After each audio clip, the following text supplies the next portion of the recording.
When you build yourself a home recording setup and you get all your essentials together, a proper preamp or a DI box is usually the next step. A studio gear brand from France called Agelab sent me their DI box to see if I like it, so let's find out together.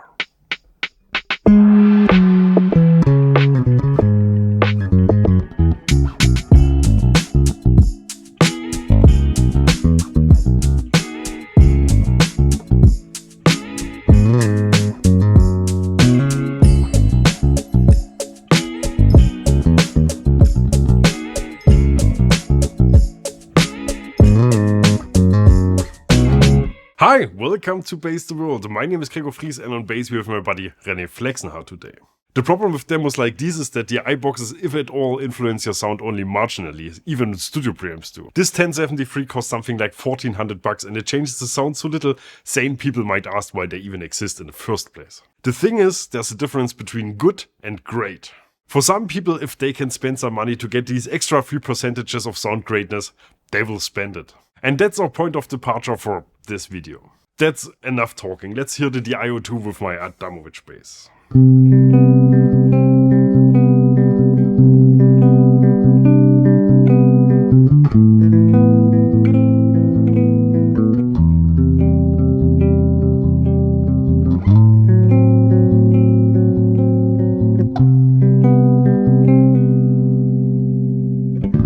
So what does a DI box even do? For starters, not much.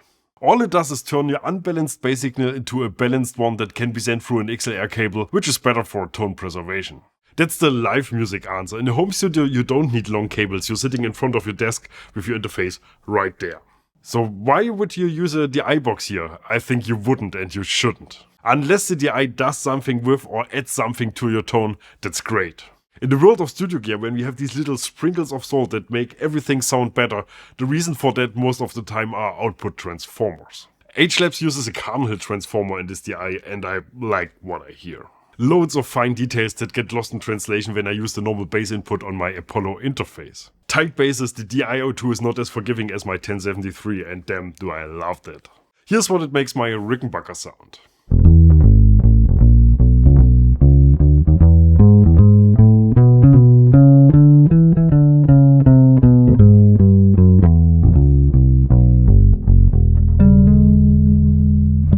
This DI draws a fantastically detailed picture of these basses. I used to have an Avalon U5 DI, similar category, good preamp, but it always sounded a bit sterile. This here is much more lively. I also like the setup. Here's your bass input with a pad switch for high output basses. Then we have a link out which you can send to a second preamp or an amp. This one can be buffered to preserve your signal quality over longer cable runs. On the back we have a power in, the DI out, a ground lift switch and a little button to activate a front LED. Not just a status LED, a proper light. The DI-02 has a locking power plug and comes with a travel bag. And now let's finally hear the A/B test between the DI-02 and the bass input on my Apollo interface.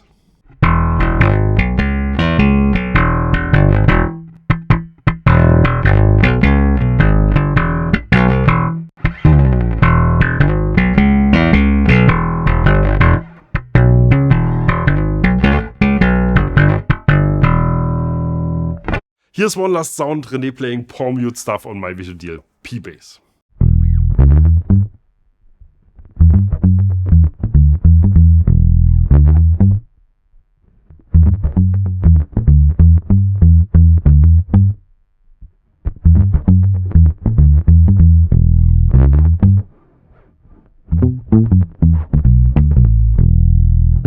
This is my usual setup. We have a BAE 1073 DMP, then we have a Ready Tube DI in parallel and an MPEG SVT on one of the Apollo inputs, also in parallel. So it's a 3-channel setup. When I add this as a 4th channel, hell yeah, that sounds amazing. Unfortunately, I only have 4 channels and I need one permanently for this little thing here. But I'm considering to retire my 1073 and use this in its place. I like it better, at least with some basses. It's definitely great to have options, not that you need options once you have something like this. I could just easily use just that and do everything else on my computer. It's a brilliant setup. But this or something like this is something that I always want. I always want these little sprinkles of extra information. These seem to get out of my basses. I loved it. Great job, Agelab. I'm definitely keeping this. Bass the World.